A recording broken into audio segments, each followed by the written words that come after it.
ശരിക്കും ഞാൻ ടെസ്റ്റ് ഉദ്ദേശിച്ചത് ഇങ്ങനെ ആയിരുന്നില്ല. ടെസ്റ്റിങ് കൊണ്ട് ഇതിൽ ഞാൻ ഇത്തിരി ആഴ്ന്നിറങ്ങിപ്പോയി. ഇങ്ങനത്തെ ഒരു സംഭവം എന്തെങ്കിലും ചുമ്മാ ഒരു കാര്യം എഴുതിയിട്ട് ബി ഇതും ഇപ്പോൾ കളറൊക്കെ മാറി തുടങ്ങി അവിടെ ഇല്ല, ഒരു പ്രശ്നമുണ്ട്. ഓക്കെ, അപ്പോൾ ഇതിൽ നമുക്ക് എഴുതാൻ പറ്റും എന്നുള്ളതാണ് ഇതിൻ്റെ പ്രത്യേകത. എഴുതാൻ പറ്റും. പിന്നെ ഇറേസർ, ചെറിയ ഇറേസർ ഉണ്ട്, വലിയ ഇറേസർ ഉണ്ട്, 20 ഇറേസർ ഉണ്ട്, ചെറിയ റബ്ബർ എന്ന് വെച്ചാൽ ഇങ്ങനെ മായും വേണ്ടില്ലേ. ഇപ്പം നമ്മൾ കുറേ വര വരച്ചിട്ട് ഇത് ചെറിയ ഇറേസർ എന്ന് വെച്ചാൽ ഇങ്ങനെ മായും. 50 ഇറേസർ എന്ന് വെച്ച് കഴിഞ്ഞാൽ വലുതായിട്ട് ഇങ്ങനെ മായും. 100 പെട്ടെന്ന് നമുക്ക് ബോർഡ് കുറേ തുടയ്ക്കാനായിട്ട്. പിന്നെ പെൻ 2 ടൈപ്പ് ഉണ്ട്. ഒരെണ്ണം ബോൾഡായിട്ട്,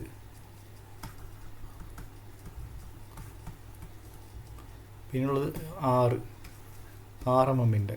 6 mm അമർത്തി കഴിഞ്ഞാൽ അമർത്താണ്ട് പതുക്കെ തന്നെ ഇത് കഴിഞ്ഞ് ഇങ്ങനെ അമർത്തി ഇത് കഴിഞ്ഞ് ഇങ്ങനെ. ഇത് നമ്മൾ ഉദ്ദേശിക്കുന്നത് വെച്ച് കഴിഞ്ഞാൽ നമ്മുടെ ഫ്രണ്ട് ആൾട്ട് ബീനിക്ക് ആൾട്ട് എമ്മയ്ക്ക് ഞാൻ മാത്രം വരും കേട്ടോ. അപ്പോൾ ഞാൻ മാത്രം വന്ന് നോട്ടെ. യെസ്, അപ്പോൾ ഇതിപ്പോൾ എന്നെ മാത്രം കാണുന്നില്ലേ. ഇനി ആൾട്ട് ബി ബി ബി എന്ന് വെച്ചാൽ ഈ ബോത്ത് ആൾട്ട് ബി ഞാൻ കീബോർഡ് കൊടുത്തപ്പോൾ രണ്ടും കാണിക്കുന്നു. സ്ക്രീനും കാണുന്നുണ്ട്, എന്നെയും കാണുന്നുണ്ട്, ക്യാമറയും. ഇനി ആൾട്ട് എം എന്ന് പറഞ്ഞാൽ ഞാൻ മാത്രം. ഇപ്പോൾ ഞാൻ മാത്രം മനസ്സിലാക്കി ഇതാണ് ഉപയോഗിക്കുന്ന സാധനം, വാക്കം. ശരിക്കും പോരത്തിന് വലുത് മേടിക്കണം. ഇത് ചെറുതാണ്, 6 ഇഞ്ചിൻ്റെ അടുത്ത് കണ്ടുള്ളൂ. ശരിക്കും വലുതാണെങ്കിൽ നല്ലത്. പണ്ട് കോവിഡിൻ്റെ സമയത്തേക്ക് അതിന് മുമ്പ് പഠിച്ചതാണ്. ഒരു കൗതുകം കൊണ്ട് പഠിച്ചത് രസകരമായ സംഭവമാണത്. വാക്കം നമ്മുടെ കമ്പനിയാണ് അവിടെ. വാക്കമാണ് ബെസ്റ്റ് കമ്പനി. വില കൂടുതലാണ്.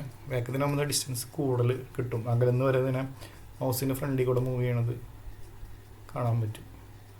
മറ്റേന്ന് വെച്ചാൽ അടുത്ത് വെയ്ക്കുന്ന കമ്പനിക്ക് ആകുമ്പോൾ അടുത്ത് വെച്ചാൽ അത് സെൻസ് ആവുള്ളൂ.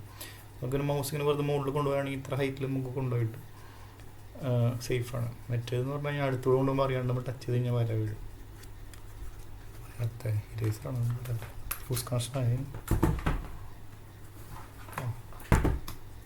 അപ്പോൾ അങ്ങനെയാണ് ഞാൻ ഇത് എൻ്റെ സ്ക്രീൻ മാറ്റി ഇതിലേക്ക് വരുന്നതായിട്ട്. Alt M, Alt B, Alt both പോകുന്നില്ല സ്ക്രീൻ. എനിക്ക് കാണാൻ പറ്റില്ല, കാരണം ഞാൻ എനിക്ക് ഇവിടെ ഫീഡ്ബാക്ക് ഇടാൻ വേറെ സ്ക്രീൻ വേണമെന്ന് എനിക്ക് അറിയുള്ളൂ. അല്ലെങ്കിൽ പിന്നെ ഇങ്ങനെ നമ്മൾ OBS ഇങ്ങനെ എടുത്ത് മാറ്റി നോക്കണം. മാറിയില്ല അറിയാണ്ടില്ല. ആൾട്ട് ബി എന്ന് പറയുമ്പോൾ ബോത്ത്, ആൾട്ട് എം എന്ന് പറയുമ്പോൾ ഞാൻ മാത്രം വരുന്നു. Alt B Alt B Alt M. അതിനൊരു ഷോർട്ട് കട്ട് വേറെ എന്തെങ്കിലും ബട്ടൺ ഇങ്ങനെ സുഖമായിരുന്നു. ബട്ടൺ ഞെക്കി കഴിഞ്ഞാൽ ഫോർ എക്സാമ്പിൾ ആൾട്ട് ഞാൻ ഒരു ബട്ടൺ ഇവിടെ വെച്ചിട്ട് ആ ബട്ടൺ ഞെക്കി കഴിഞ്ഞാൽ മാറണി സുഖമായിരുന്നു. ആൾട്ട് ബോത്ത്. ഇനി ആൾട്ട് എം അല്ല, ബോത്തിന് ബി ആണ്. ഇതാണ് നമ്മുടെ സ്ക്രീൻ. ഇതിലാണ് നമ്മൾ എഴുതാൻ ഉപയോഗിക്കുന്നത്. ബുക്സ് ഒക്കെ എടുക്കാൻ പറ്റും. അത് വേറെ ബുക്കൊക്കെ എടുക്കാൻ വേണമെങ്കിൽ അതിപ്പോൾ എന്തൊരു പ്രശ്നം ഉണ്ടായില്ല. ഞാൻ പണ്ട് ചെയ്ത് വെച്ചത്. ബുക്ക് ചേഞ്ച് ചെയ്യാം. നെക്സ്റ്റ് അടിക്കുക. അവിടെ സ്ലൈഡ്സ് PDF ഒക്കെ ആക്കാൻ പറ്റും, എക്സ്പോർട്ട് ചെയ്യാനുള്ള. അങ്ങനെ പണ്ട് ഞാൻ ചെയ്ത് വെച്ചിട്ടുണ്ടെങ്കിൽ ഇൻവെർട്ട് സെലക്ട് കൊടുക്കണ്ട. ഓക്കെ, ഇതില്ലാത്തവർ എന്ത് ചെയ്യണമെന്ന് വെച്ച് കഴിഞ്ഞാൽ ഫ്രീ ആയിട്ട് ഉപയോഗിക്കണമെങ്കിൽ എക്സ്റ്റേണൽ ഉപയോഗിക്കുക. അത് ലിനക്സിലും വിൻഡോസിലും കിട്ടും. എക്സ്റ്റേണൽ ഇൻസ്റ്റാൾ ചെയ്തില്ലേ, എക്സ്റ്റേണൽ എന്ന് പറഞ്ഞ സാധനമുണ്ട്. അതെന്ന് വെച്ചാൽ വലിയ ബോൾഡ് കാണിച്ചു തരാം. എക്സ്റ്റേണൽ എന്ന് പറഞ്ഞ ഒരു ആപ്പ് ഉണ്ട്. ലിനക്സിലും വിൻഡോസിലും എല്ലാത്തിലും പല വെർഷൻസ് ഉണ്ട്. അതിന് ഇൻസ്റ്റാൾ ചെയ്യാം. എക്സ്റ്റേണൽ എന്നുള്ളതിൽ നമുക്ക് ഇങ്ങനെ PDF-ന് മുകളിലേക്ക് ഓപ്പൺ ആയിട്ട് ഇങ്ങനെ മുകളിൽ കൂടെ ചെയ്താൽ PDF-ന് മുകളിൽ ഇതുള്ള സാധനം ഞാൻ ഉണ്ടാക്കിയിട്ടുണ്ട് വേറെ. PDF എൻ്റെ പേരാണ് PDF വിത്ത് പെൻ. എന്നിട്ട് നമ്മൾ എന്ത് ചെയ്യേണ്ടതെന്ന് വെച്ച് കഴിഞ്ഞാൽ ഒരു PDF തുറക്കണമെന്ന് തന്നെ. ഇത്തിരി ശരിക്കും നമ്മൾ ആദ്യമേ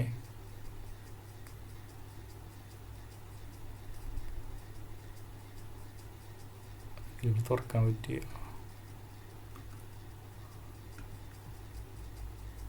കണ്ടില്ലേ, ഒരു മുകളിൽ ചെയ്താൽ ഇതിൽ നമുക്ക് കളറൊക്കെയും ചേഞ്ച് ആവില്ല. അതിനെന്തൊരു പ്രശ്നമില്ല.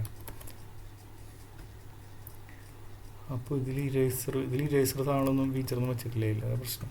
PDF-ൻ്റെ പേജുകൾ മാറ്റിയിട്ട് അതിൻ്റെ മുകളിലേക്ക് എഴുതാം. PDF-ൻ്റെ ബാക്കിൽ ഇറേസർ വർക്ക് ചെയ്യണില്ല. ഒന്നുമില്ല. ഇത് പണ്ട് ചെയ്തതാണ്. അപ്പോൾ ഇതെല്ലാത്തിനും ഒന്ന് ഒരുമിച്ചാക്കി നിന്ന് രസമായിരിക്കും. പേജ് ഞാൻ പഠിച്ചു കൊടുക്കാൻ വേണമെങ്കിൽ 3ാമത്തെ പേജിലേക്ക് പോകണം, 4ാമത്തെ പേജിലേക്ക്, 5ാമത്തെ പേജിലേക്ക്. പക്ഷെ ഇത് സേവ് ആവില്ല. കണ്ടില്ല, ഇതിൽ വീണ്ടും എടുത്തു കഴിഞ്ഞ് കഴിഞ്ഞാൽ അത് പോയിൻ്റ് അത് അതിൻ്റെ ഡ്രോബാക്ക്. എനിക്ക് മാറ്റം വരുത്താനുണ്ട്. Okay, thank you. അപ്പോൾ എൻ്റെ മുഖം മാറ്റണം ടെസ്റ്റ് ചെയ്യാൻ വേണ്ടി ചെയ്തതാണ്. അപ്പോൾ ടെക്സ്